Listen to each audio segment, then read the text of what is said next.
বিগত 20 বছরে বগুড়া জেলার কোনো উন্নয়ন হয় নাই। তখন কোনো মিডিয়া, অনলাইন মিডিয়া বা ফেসবুক পেজের বা কন্টেন্ট ক্রিয়েটর, ইউটিউবার কাউকে দেখলাম না বগুড়া জেলার উন্নয়ন যে হয় না এই নিয়ে কথা বলতে।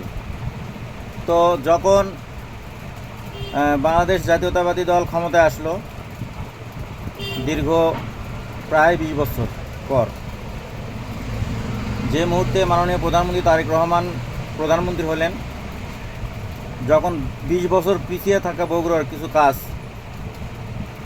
উনি করতেছেন, কিছু উন্নয়নমূলক কাজ, তখন কিছু কিছু সাংবাদিক, কিছু ইউটিউবার, কিছু এমপি, কিছু মন্ত্রী তার বিরোধিতা শুরু করলো।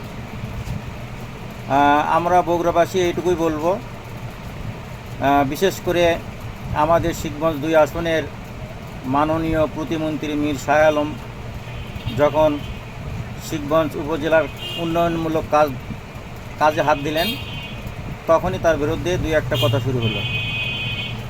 আমরা শিখগঞ্জবাসী তথা শিখগঞ্জের ভোটার এইটুকুই বলবো, মাননীয় প্রতিমন্ত্রী মীর শাহ আলম, আপনি আপনার মতো কাজ চালিয়ে যান। আমরা শিখগঞ্জবাসী, বগুড়াবাসী সবসময় আপনার সাথে আছি, সাথে থাকবো আজীবন। বগুড়ার উন্নয়নে কোনো প্রকার পিছপা হবেন না।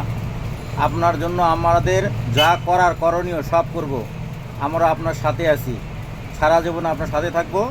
আপনি আপনার মতো কাজ চালিয়ে যান। ভালো থাকবেন। আল্লাহ হাফেজ। আসসালামু আলাইকুম ওয়া রাহমাতুল্লাহ।